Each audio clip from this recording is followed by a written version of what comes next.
এটা রুই মাছ। রুই মাছটা আমি আজকে ধনেপাতা বেটে রান্না করব। এর মধ্যে পেঁয়াজ, আদা, রসুন, কাঁচা লঙ্কা নিয়েছি আর ধনেপাতা নিয়েছি, নিয়ে এর মধ্যে একসঙ্গে বাটবো।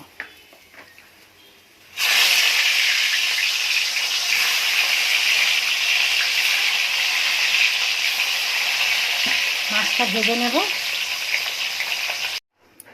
মাছটা ভেজে তুলে নিয়েছি।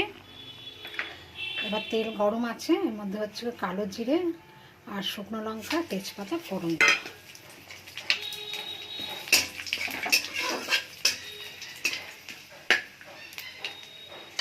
ভাজা ভাজা হয়ে গেছে। এবার এই যে মশলা করে রেখেছি ধনের, এটা ধনে পাতা, মশলাটা দিয়ে দেবো।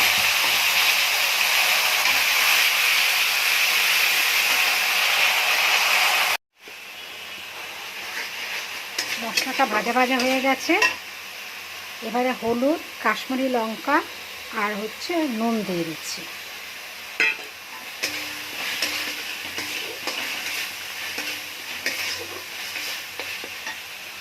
সামান্য একটু জল দেবো।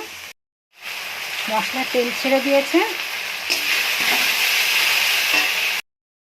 এবার আমি একটু গরম জল দিয়ে দিচ্ছি।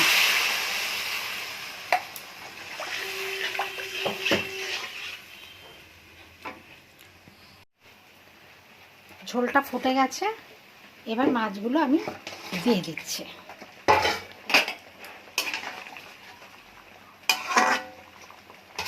দিয়ে আমি ঢাকা দেব।